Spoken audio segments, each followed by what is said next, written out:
everyone. I'm Danielle Ballantyne, managing editor of Foreword Reviews, and you're watching another one of our Petit Forewords, bite-sized interviews with indie authors.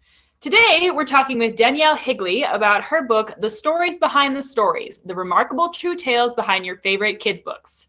So welcome, Danielle. Thank you for joining us. Thank you so much for having me. All right, so I know you addressed this a little bit in your author's note to the book, but can you explain a little for our viewers right now what inspired you to put together this collection of these true stories behind the stories? Sure, yeah. So, one of the things as I was researching that I found was that there are so many different ways that authors came to be, that great books came to be.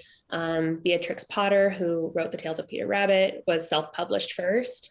Eric Carle was practically headhunted by Bill Martin Jr. and then went on to write The Very Hungry Caterpillar.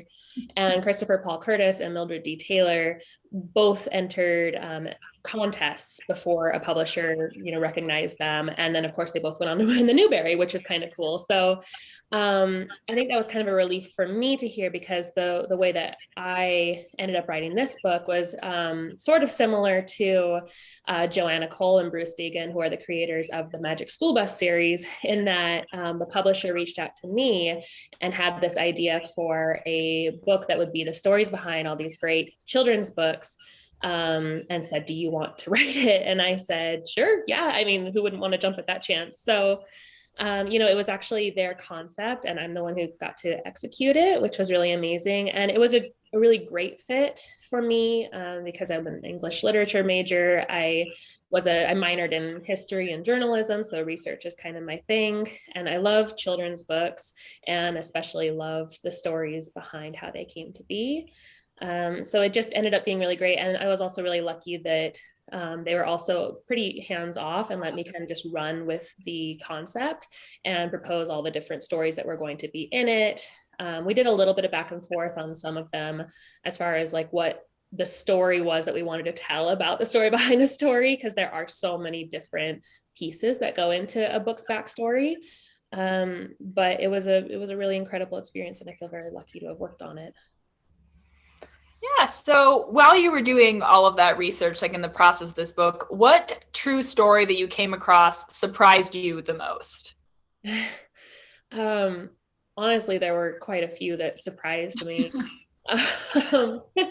But I think the one that was maybe my favorite and the one that I was probably most surprised by was Wilson Rawls, who wrote where where the red fern grows, and he also wrote Summer of the Monkeys. And I think the reason why I was so shocked by that is because if you've ever read Where the Red Fern Grows, you've also cried over Where the Red Fern Grows. Like it's just like beautifully written and just a gorgeous book. And so you'd think that the author, would be like anybody else who, I guess had got this great literature degree or something and had always wanted to write books and had this great story in mind, but he wasn't. He was raised in the Ozarks, and the only school that was anywhere close by was across the river, and the kids could only go in the summertime when they could cross like through the water, like literally holding onto a rope, like stretched between them. And because of that, his mother gave the children most of their education using chalkboards just in their home. And his spelling wasn't good. He didn't know any punctuation.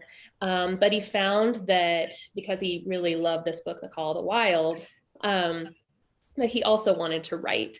And so even though it was, the Great Depression started and he was trying to work and he was away from home at as a teenager, he would write on scraps of trash bags or pieces of paper pulled off of boxcars, and was just writing all the time, had hundreds of scraps of paper of his writing that he would take home with him sometimes and put into this big locked chest. But he was so embarrassed of his writing that after he got engaged, he actually took everything out of this chest, all of these hundreds of scraps of paper and stories, and burned them all, including the book that would become Where the Red Fern Grows.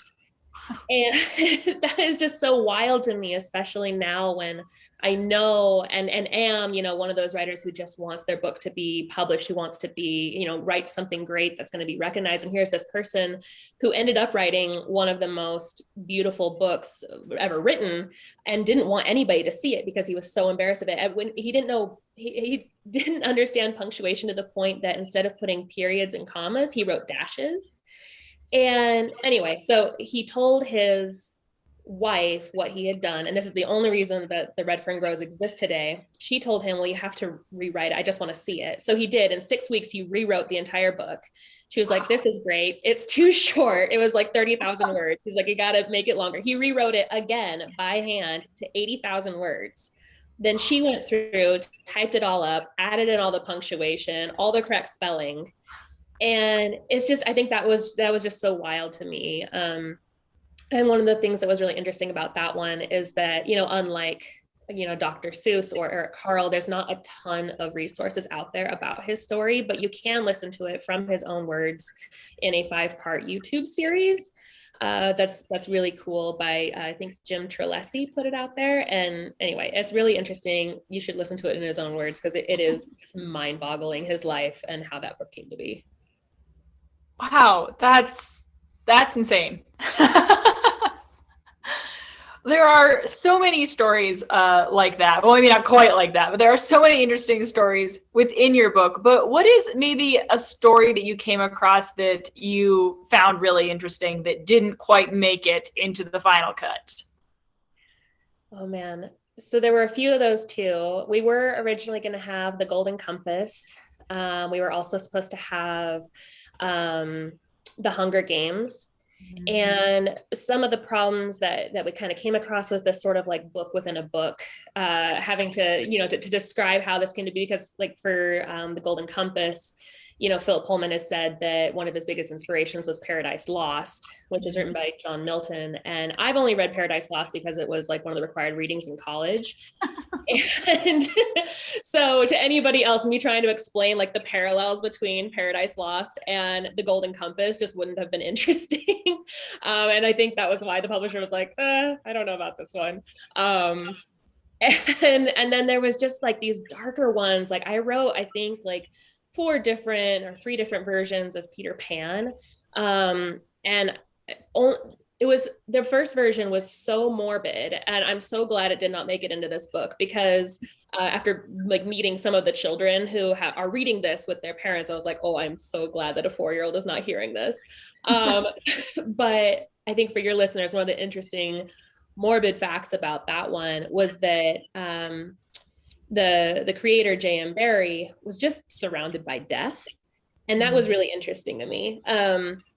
In fact, one of the like articles that I read about him, they described like the J.M. Barrie curse, because it wasn't just like his older brother who died, but the Ewan Davies children, who are sort of the inspiration for a lot of the kids who were in Peter Pan, they died after they met him. And then the Ewan Davies children themselves, like 3 out of the 5 had these like really tragic deaths. So like one was killed in war, one drowned, one killed himself. And just like mind-boggling, just the amount of people who are like dying in these tragic ways after getting to know this man, which is so funny. And obviously like there is no curse, but I think what's ironic to me is just that Peter Pan is this character, this child who lives forever. And that there are just so many versions to this day, whether you're watching the show like Once Upon a Time, or you've seen like the version with Jeremy Sumpter or the Disney version or whatever. I mean, Peter Pan just continues to be remade throughout history, to kind of keep this character Peter Pan alive forever. And meanwhile, like all these people that J.M. Barrie knew like died. And I think that's just so interesting.